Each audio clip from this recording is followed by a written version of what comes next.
오늘 우리에게 주시는 하나님 말씀은 베드로전서 3장 15절에서 17절입니다. 너희 마음에 그리스도를 주로 삼아 거룩하게 하고 너희 속에 있는 소망에 관한 이유를 묻는 자에게는 대답할 것을 항상 준비하되 온유와 두려움으로 하고 선한 양심을 가지라. 이는 그리스도 안에 있는 너희의 선행을 욕하는 자들로 그 비방하는 일에 부끄러움을 당하게 하려 함이라. 선을 행함으로 고난받는 것이 하나님의 뜻일진데 악을 행함으로 고난받는 것보다 나으니라. 아멘. 먼저 지난주일 말씀 댓글 읽기부터 소개해 드립니다. 지난주일 말씀 제목 같이 읽어보죠. 시작.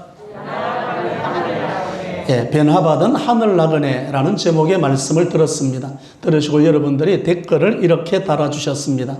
첫째 번 말씀 댓글 읽기. 잠깐을 못 참아 장자권을 팔았던 에서를 교훈 삼아 잠깐 있는 이 땅의 어려움을 말씀으로 이기며 주인 되신 그리스도 예수님을 모시고 살아가길 원합니다. 두 번째 말씀 댓글 읽기입니다. 악을 떠나는 동시에 적극적으로 선을 행하려 힘쓰겠습니다. 고난 앞에서도 주님이 주신 큰 평안으로 복으로 여기고 감사하며 주님을 더 의지하겠습니다. 감사합니다. 세 번째 말씀 댓글 읽기입니다. 영원 천국을 소유한 자로 큰 평안을 누리며 그리스도를 주인 삼은 하늘 나그네로 살아가게 하시니 감사합니다. 네 번째 말씀 댓글 읽기입니다. 주일 오전 나에게 주신 말씀의 키워드는 나의 주인 예수님입니다. 자, 오늘 또 말씀을 들으시고 단어 하나, 문장 하나 마중물로 만들어서 오늘 댓글에 한번 동참해 보면 좋겠습니다. 오늘 또 예수님을 증거합니다. 오늘 말씀의 제목 같이 읽어봅니다. 시작. 종말을 준비하는 하늘 나그네. 종말을 준비하는 하늘 나그네. 여러분, 우리 이 세상은 불확실합니다. 모순된 일로 가득하죠.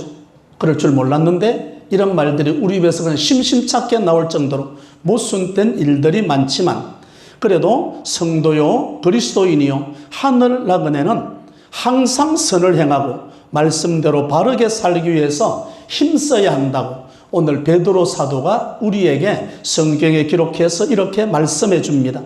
사도 베드로는 환난 때에 가져야 될 오늘 종말 때에 가져야 될 그리스도인의 대비책에 대해서 말씀해 줍니다.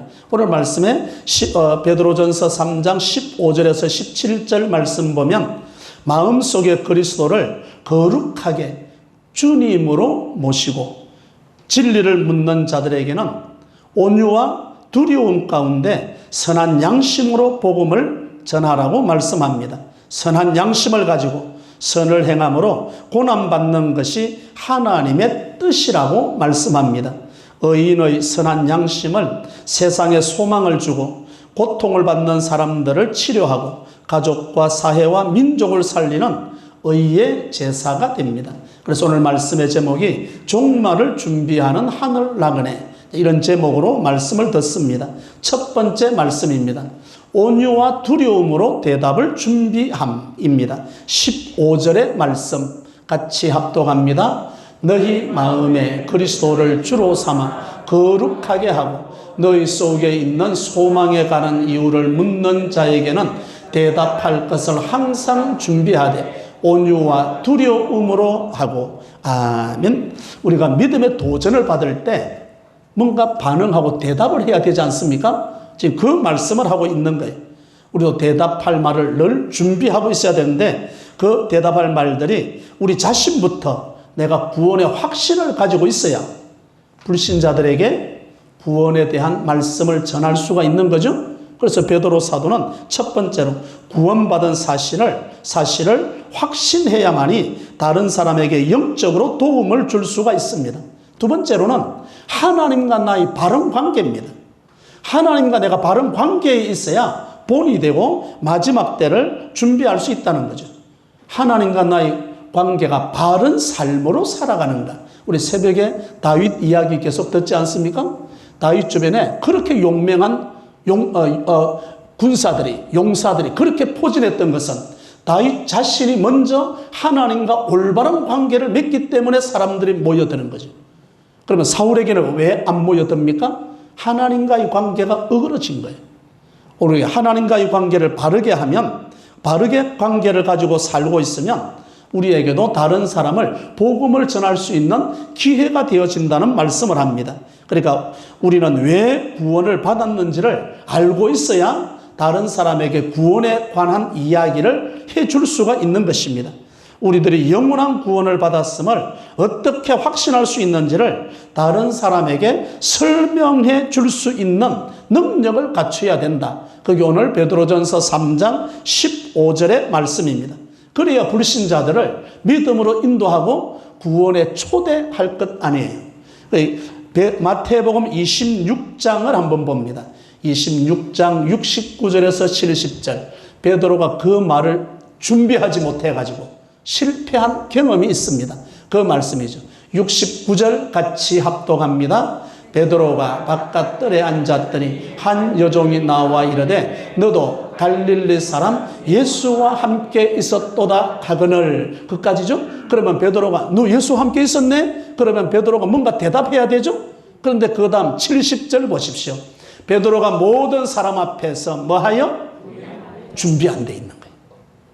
준비 안 돼. 부인하여 이르되 나는 내가 무슨 말을 하는지 뭐하지 못한다? 진짜 알지 못합니까? 예수님을 진짜 모릅니까? 3년 동안 같이 다녔잖아요. 제자였지 않습니까? 베드로 보고 당신은 2인자여 그러면 기분 나빠. 제자 가운데 1인자라야 돼. 1인자. 그런데 지금 그 대답할 말을 준비 못해서 베드로는 실패하고 있는 거예요. 나는 그를 알지 못합니다. 뒤에는 또 약간 성질이 올라갑니다. 진짜 모른다니까? 저주하고 맹세합니다. 진짜 예수님 몰라. 이래 돼버립니다. 준비 안 된 자의 모습, 베드로의 모습입니다. 고난과 박해론에서 주님을 부인하지 말고 역경과 핍박이 올 때 당당하게 예수님은 이런 분이야라고 대답할 수 있도록, 내 믿음은 이런 믿음 생활하고 있다라고 밝힐 수 있도록 준비하라고.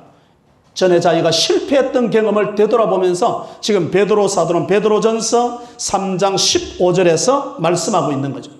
여러분, 적극적으로 예수님에 대해서 변호하고 적극적으로 대답하고 용기 있는 신앙을 요구합니다. 그럼 베드로는 마태복음에서 한번 공간복음에서 넘어졌지 않습니까? 나는 그를 알지 못한다. 베드로가 다시 섰습니다. 믿음으로 선 거죠. 그 말씀이 사도행전 4장 19절과 20절. 내가 그를 알지 못한다 하고 완전히 다른 장면이 나옵니다. 같이 합독합니다. 베드로와 요한이 대답하여 이르되 하나님 앞에서 너희의 말을 듣는 것이 하나님의 말씀을 듣는 것보다 옳은가 판단하라. 우리는 보고 들은 것을 말하지 아니할 수 없다 하니. 아멘. 그래서 사도행전의 주제가 십자가와 부활입니다. 예수는 그리스도. 전하지 않고는 견딜 수가 없다. 이제는 대답할 말을 준비하고 있는 거예요. 그래서 사도행전의 역사가 펼쳐지는 장면이 여기 나옵니다. 사도행전부터는 베드로는 타협하지 않습니다. 그 고난 앞에서 굴하지 않습니다. 예수님의 이야기를 막힘없이 풀어가게 됩니다. 박해하는 사람들이 그리스도인을 핍박하고 죽이면서도 그들도 보는 게 있어서 고민을 해요. 왜 이렇게 핍박을 하는데도 예수 믿는 사람들은 기뻐하는가? 이렇게 핍박하는데도 웃고 있는가? 이렇게 핍박하는데도 이렇게 행복해하고 있는가? 무엇일까? 여러분, 그 대표자가 사도 바울 아니겠습니까? 서대만을 죽일 때 사도행전 6장 15절을 봅니다. 지금 사울은 예수 믿는 사람을 잡으러 다니지 않습니까? 살기가 느껴집니다. 그런데 서대반의 모습 같이 합독합니다. 공회 중에 앉은 사람들이 다 서대반을 주목하여 보니 그 얼굴이 천사의 얼굴과 같더라. 아멘. 서대반의 얼굴이 누구의 얼굴과 같더라? 천사의 얼굴이라. 천사의 얼굴. 늘 웃는 상이죠? 그렇잖아요. 팔자 주름제가 이게 내려온 상이 아니잖아요. 늘 웃는 상이에요. 왜 이런가? 그때 스데반이 사울이라는 청년 앞에서 순교당하잖아요. 사도 바울이 사울이라는 청년이 스데반의 모습을 주목하죠. 돌에 맞아 죽어가면서도 저들의 죄를 저들에게 돌리지 마십시오. 저들이 하는 짓을 알지 못합니다. 천사의 얼굴을 하고, 아마 그 사울에게는 핍박하면서도 평생 잊혀지지 않는 그 얼굴 말입니다. 그래서 사도 바울이 뒤에 가면 변화되어서 전도 여행을 떠날 때 스데반의 목까지 합니다. 두 몫을 하는 거예요. 두 몫을. 자기 자신도 돌에 맞아 죽었다가 깨어났을 때 루스드라에서 다시금 복음을 전하는 그런 장면들을 발견할 수 있습니다. 오늘 저와 여러분에게 사도 베드로는 뭐라고 말씀하시는가? 스데반처럼 삶으로 준비해라. 몇 마디 말로서 준비하는 게 아니라 살아가는 삶 자체가. 스데반은 누구의 얼굴과 같더라? 천사의 얼굴과 같더라. 삶 자체로 복음을 전하는 거죠. 우리가 믿음의 도전을 받을 때 두 가지, 15절에는 두 가지 태도가 필요합니다. 온유와 두려움이죠. 지금 스데반도 온유와 두려움으로 대답을 하고 있었던 거죠. 온유는 절제된 삶입니다. 우리에게 고난이 올 때 우리는 쉽게 흥분합니다. 그래서 막말도 막 쏟아내잖아요. 내게 조금 불이익이 오고 내가 조금 힘들어지면 막 이렇게 하잖아요. 그런데 견고하게 써서 자기를 잘 조정할 필요가 있습니다. 그래서 온유해야 되고, 두 번째로는 뭐 해야 한다? 두려워해야 한다. 누구를 두려워하는 거죠? 하나님을 두려워하는 거죠. 하나님을 두려워한다. 그래서 순교자의 길을 갑니다. 하나님을 두려워하는 사람을 두려워한다. 그럼 눈치만 보는 거죠. 하나님을 두려워하는 자는 사람을 두려워하지 않게 됩니다. 그래서 용감하게 되는 거죠. 종말을 준비하는 하늘 나그네는 온유와 두려움으로 대답을 준비해야 한다. 두 번째 말씀입니다. 종말을 준비하는 하늘 나그네는 선한 양심으로 삶을 준비해야 한다. 16절의 말씀입니다. 16절 같이 합독합니다. 선한 양심을 가지라. 이는 그리스도 안에 있는 너희의 선행을 욕하는 자들로 그 비방하는 일에 부끄러움을 당하게 하려 함이라. 아멘. 어떤 양심을 가져라? 선한 양심을. 고난을 이기는 복된 생활은 사람을 사랑하고 그리스도를 주로 삼으며 선한 양심의 삶을 살아가는 것입니다. 양심, 여러분 다 양심을 가지고 있죠? 양심이 뭔가? 함께라는 단어와 진리와 진실을 알고 있다. 이게 합쳐진 게 양심입니다. 그러니까 양심이라면 내가 알고 있는 진리나 진실을 따라가는 것 말입니다. 진리의 말씀을 따라서 살아가는 삶 자체, 선한 양심을 가졌다. 이렇게 말하는 거죠. 양심이 맑으면 영혼의 창이 맑아집니다. 이 맑은 창을 통해서 진리의 빛이 들어오는 거죠. 오늘 여러분도 선한 양심을 가지고 오늘도 하나님의 말씀을 접하고 있는 거죠. 이 양심, 믿음 다음으로 중요한 게 양심입니다. 양심. 믿음은 하나님과 나 사이의 관계를 확실하게 해줍니다. 근데 양심을 보면 성경에서 이런 표현들이 많이 나와요. 디모데전서 1장 19절 같이 합독합니다. 믿음과 착한 양심을 가지라. 어떤 이들은 이 양심을 버렸고 그 믿음에 관하여는 파선하였느니라. 아멘. 믿음과 양심이 같이 나옵니다.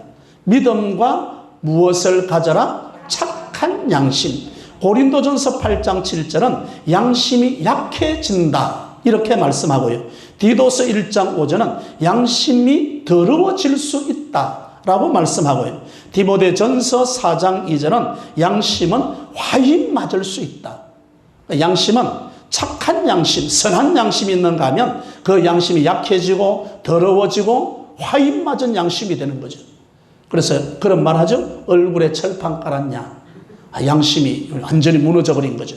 양심이. 베드로는 선한 양심을 가지면 우리를 비방하는 사람들이 오히려 부끄러움을 당한다고 말씀합니다. 그래서 우리가 힘든 일을 당할 때 악한 마음이 아니라 앙심을 품어서는 안 된다라고 말씀합니다.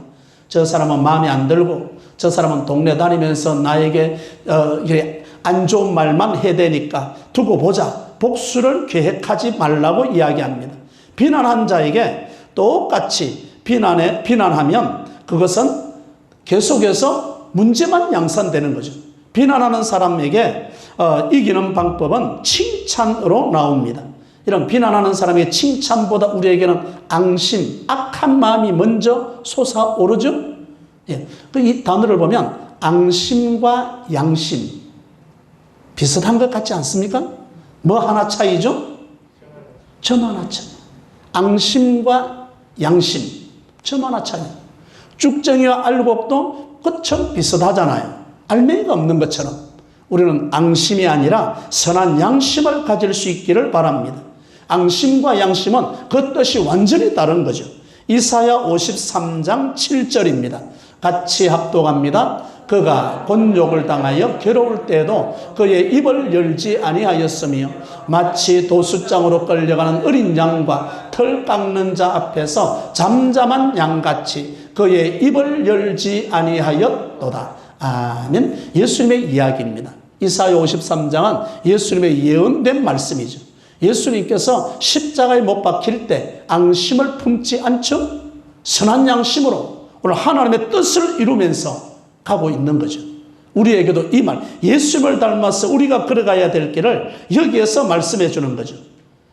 핍박과 곤욕과 괴로움과 어려움이 올 때 그것을 믿음으로 이겨내면 그 다음 하나님께서 승리의 과를 주시겠다고 말씀합니다. 성경을 보면 바다 모래같이 많은 미디안 연합군에게 맞섰던 기드온의 300명 용사들이 나옵니다. 그때 기드온의 300명 용사들의 무기가 뭔가를 봅니다.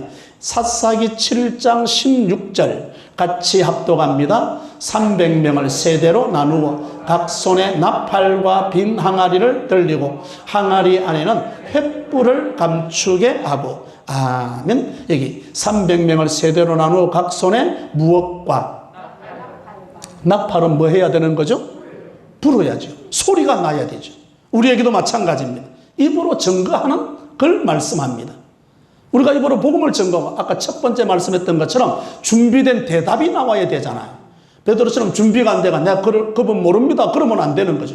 이제는 보고 들은 것 말하지 아니할 수 없다. 예수는 그리스도, 이분은 십자가에 못 박혔고 부활하셨던 주님, 당당하게 나왔어야 되는 거죠. 그 나팔이 기도원이 가졌던 나팔입니다. 그 다음에 횃불은 뭔가? 빛된 우리의 삶을 의미합니다. 대답할 말을 준비하고 우리의 삶이 하나님과 끊을 수 없는 관계로 딱 엮어져만 있다고 한다면 아무리 바다의 모래 같은 미디안 군사가 많을지라도 300명 용사가 싸워서 이길 수 있다, 진다. 이길 수 있다. 지금 이 말씀을 하는 거예요. 내 입에 복음의 증거가 있고 내 삶이 그것으로 빛으로 증거해 준다면 승리는 우리의 것이라는 거예요. 그게 바로 베드로 사도가 말씀하고 있는 요지입니다. 종말을 준비하는 하늘나간에는 첫 번째로 온유와 두려움으로 대답을 준비해야 되고 두 번째로는 선한 양심으로 삶을 준비해야 되고 세 번째 말씀입니다. 하나님의 뜻을 이루는 선을 행함으로 받는 고난입니다. 17절의 말씀입니다. 같이 합독합니다. 선을 행함으로 고난받는 것이 하나님의 뜻일진데 악을 행함으로 고난받는 것보다 나으니라. 아멘. 여기 만약 우리 성도요 그리스도인이요 하늘 나간 애가 고난을 받아야 한다면, 만약에 고난을 받아야 한다면 그것은 잘못해서 받는 고난이 아니라 무엇을 행함으로 받는 고난이어야 한다? 선을 행함으로 받는 고난이어야 한다. 초대교회 성도들은 그 고난을 받았습니다. 어마어마한 핍박을 받은 거죠. 고난을 받았습니다. 그런데 그 고난이 학벌이 좀 부족하고 경력이 부족하고 가진 것이 없어서 그럼에도 불구하고 부패한 사회 속에서 복음을 전하는 것 때문에 핍박을 받은 거지. 복음 전하는 것 때문에 핍박을 받은 거지. 사실은 그들의 행실이 나쁘다는 비난을 받은 적은 한 번도 없어요. 우리의 모습 보십시오. 복음을 전한다고 손가락질 하는가? 아니면 살아가는 삶을 잘못 살았다고 손가락질을 당하는가? 초대교회 성도들은 우리하고 완전히 다른 모습으로 복음 전한다는 데서는 손가락질 당할지 모르지만 그들의 행실이 나빠서 비난받았다는 것은 성경에 찾아볼 수가 없어요. 오늘 우리에게도 복음 전하는 것 때문에 핍박을 받을지언정 우리 행실 때문에 비난받지 않기를 바랍니다. 고난을 복으로 여기고 있는가? 아니면 고난을 여전히 고난받게 안 되는 것으로 여기고 있는가? 오늘 여기 말씀은 선을 행함으로 고난받는 것이 하나님의 무엇일진데 뜻일진데, 그러니까 고난은 받되 무엇을 행함으로 고난을 받아야 한다? 선을 행함으로. 아침에 우리 목사님들 하도 운동 안 하니까 아침에 운동을 했습니다. 족구했습니다. 근데 족구하고 나니까 힘들다는 거예요. 그래서 그 옆에 목사님이 이런 대답을, 운동되고 있다는 겁니다. 그렇잖아요. 이런 운동하고 나면 힘들잖아요. 힘들지 않는 운동은 운동이 아니잖아요. 예수 믿는 믿음 생활도 잘 보십시오. 믿음 생활하고 있는 거 간단하게 점검할 수 있습니다. 디모데후서 3장 12절입니다. 같이 합독합니다. 무릇 그리스도 예수 안에서 경건하게 살고자 하는 자는 박해를 받으리라. 아멘. 세상에서 내가 믿음으로 살려고 하니까 불편한 거예요. 불편할 때 뭐라고 이야기해야 되는가? 믿음으로 사는 거예요. 아멘 하십시오. 세상 사는 게 불편합니까? 믿음으로 살고 있는 거예요. 세상 사는 게 하나도 불편하지 않다. 그들과 타협하고 사니까 불편하지 않는 거지. 술 한잔 해라. 홀짝 마셔보는 거지. 안 마셔보십시오. 얼마나 말들이 많은가. 안주만 축낸다고 쫓아내려고 합니다. 얼마나 불편해. 얼마나 불편해. 불편한 거요. 이런 믿음으로 살고자 하는 자 핍박을 받는다니까요. 세상에 살고 있으면서도 한 번도 내가 불편하지 않다. 불신자들을 불편하지 않다. 그러면 지금 내 믿음을 점검해야 돼. 내 믿음을. 초대교회 성도들은 그것 때문에 핍박받는 거예요. 그것 때문에 불편해하는 거예요. 지금 내가 믿음의 걸음을 걷고 있는 건가? 아니면 믿음이 아니라 그냥 안주하고 있는 건가? 저와 여러분들은 가지입니다. 예수님은 포도나무고, 가지가 포도나무에 붙어 있으면 절로 뭐하고? 열매를 맺고. 포도나무에 가지가 붙어 있긴 한데 열매가 없어. 왜 그런 거죠? 죽은 가지죠. 죽은 가지는 편해. 뭐 진액 공급받을 것도 없고 잎을 피울 것도 없고 꽃을 피울 것도 없고 그냥 달려만 있으면 되는 거예요. 여러분 오늘 우리에게도 경건하게 살고자 하는 자 무엇을 받으리라? 박해. 박해는 아니도 뭔가 불편해. 뭔가 갈등이 일어나. 그런 것들이 우리 속에 있어야 되는 거예요. 이것이 없고는 믿음으로 산다라고 말할 수 없는 거죠. 우리 간포교회에서는 교사회를 합니다. 매월 둘째 주에. 제가 그 자료를 찾으면서 정답보다 중요한 것, 이런 칼럼을 봤습니다. 정답보다 중요한 것. 여러분 오늘 설교 시간을 통해서 여러분들이 응답받고 그 말씀이 나에게 교훈으로 받고 내가 이렇게 살아야지 하는 결심도 서게 되어집니다. 그런데 아무리 설교를 들어도 그 설교를 들었지만 그 설교의 말씀대로 살아갈 수 있는 힘이 없다는 게 문제예요. 귀로 들어서 알기는 많이 알아요. 그런데 그 말씀대로 내가 어떻게 살아갈 것인가? 그 문제 말입니다. 알고는 있는데 내 삶의 현장에서 실천이 안 되는 것. 여러분 우리 학생들이 수학 문제를 풀다가 안 풀린다고 얼른 정답을 봐버리면 정답은 정답이죠. 그런데 수학의 실력이 늘지 않아요. 그 수학 문제를 풀려고 생각하고 고민하고 앞뒤를 맞춰보고 이런 과정이 있어야 다음 문제가 왔을 때, 변형된 문제가 왔을 때 그 문제를 풀어내는 거예요. 만약에 그 문제를 풀지 않고 그냥 손쉽게 한다고 그냥 전과에 있는 그 답을 그대로 갖다 적어버리는 게 습관이 되어버리면 문제가 왔을 때 그 문제를 풀지 못한다 이 말입니다. 오늘 말씀을 들을 때도 마찬가지입니다.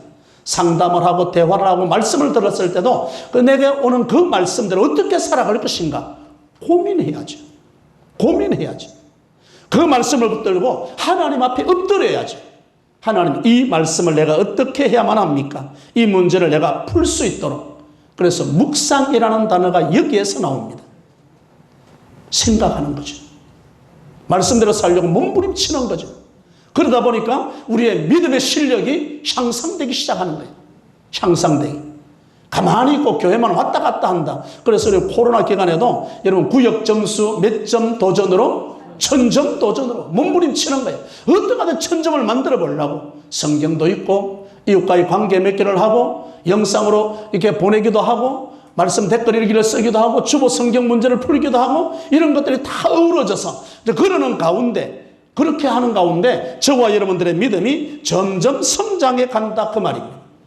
여러분, 믿음의 길은 쉬운 길이 아니에요. 저와 여러분의 길은 넓은 길로 가는 사람들이 아니라 어느 길로 가는 사람들이라 좁은 길로 가는 사람들입니다. 넓은 길로 가면 편하죠. 근데 좁은 길로 가는 사람들은 어려워, 힘들어.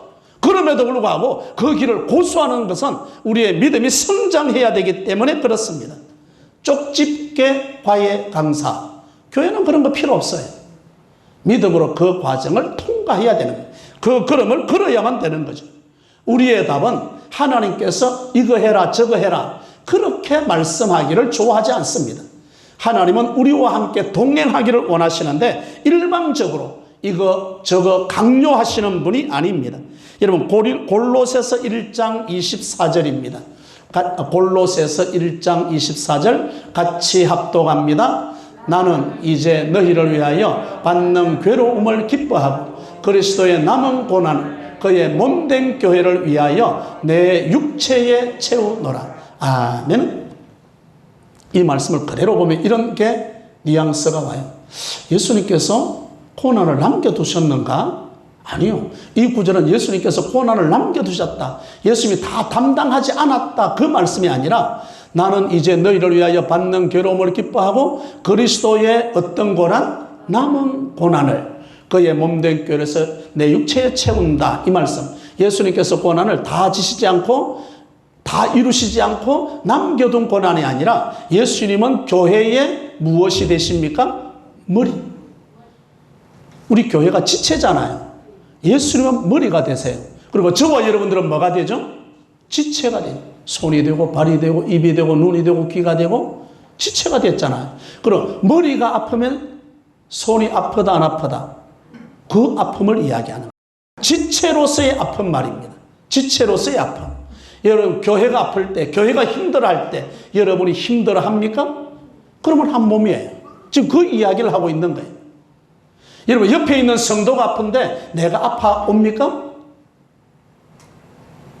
여러분, 이가 아픈데 온몸이 아플까요? 안 아플까요? 아프죠. 온몸이 아프죠. 지금 그 이야기. 지체로서 아픔을 누린다 이 말, 나눈다 이 말입니다. 지체된 몸으로서 내가 그 아픔을 누리고 있는가? 하나님의 뜻을 이루는 것은 선을 행함으로 이루어지는 건데 그 선을 행함이 나에게 있는가? 여러분, 교회는 주님의 몸입니다. 주님의 몸 가운데 예수님은 머리가 되시고 저와 여러분은 지체가 되는 건데 그 지체로서 머리가 아프니까 지체도 아파오는 거고요. 내 옆에 지체가 아프니까 나도 함께 아파오는 거 말입니다. 예수님의 아픔이 누구의 아픔이고 내 아픔이고 옆에 있는 지체의 아픔이 누구의 아픔이고 내 아픔으로. 탈무드에 보면 머리가 둘 달린 아이가 있었습니다. 머리가 둘이잖아요. 한 사람이요, 두 사람이요? 몸이 하나인데? 몸이 하나인데 한 사람인가 두 사람인가? 그러면 탈무드 선생님이 그걸 가르쳐줘요. 랍비가 가르쳐준다니까요. 한 사람인가 두 사람인가? 이쪽 머리를 퉁치면 이쪽 녀석이 하나네. 하나잖아요. 너 이쪽 녀석의 머리를 퉁치면 이쪽의 녀석이 아야 하나네. 그래 하나예요. 오늘 여러분들이 간폭교회 오시긴 오셨지만 여러분들이 이 몸된 교회 하나인가 따로인가? 옆에 사람이 아프면 내가 아파한다면 하나 된 거예요. 교회가 힘들어할 때 나도 힘들어한다. 그 아픔에 내가 동참한다. 지금 사도 바울은 그 아픔에 자기가 동참하게 지체로서 동참하겠다고 말씀합니다. 그게 바로 오늘 사도 바울의 말씀입니다. 교회의 아픔이 내 아픔이고 예수님의 아픔이 내 아픔이고 옆에 있는 성도의 아픔이 나의 아픔으로 다가올 때 우리는 하나가 되었다. 선한 일을 하고 있다. 하나님의 뜻을 이루고 있다라고 말씀합니다. 오늘 말씀의 제목 같이 읽어봅니다. 시작. 종말을 준비하는 하늘 나그네. 첫째, 온유와 두려움으로 대답을 준비함. 역경과 핍박 가운데 적극적이고 담대한 신앙으로 서대반처럼 온유함으로 예수님을 증언하며 하나님만 두려워하겠습니다. 둘째, 선한 양심으로 삶을 준비함.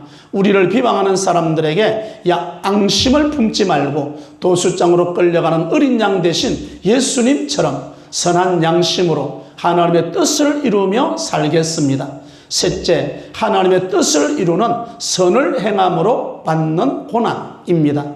잘못해서 받는 고난이 아니라 선을 행함으로 고난받는 것이 하나님의 뜻일진데 주님의 몸된 교회의 아픔을 지체로서 우리의 육체에 채울 수 있는 저와 여러분이 되시기를 주님의 이름으로 축원합니다.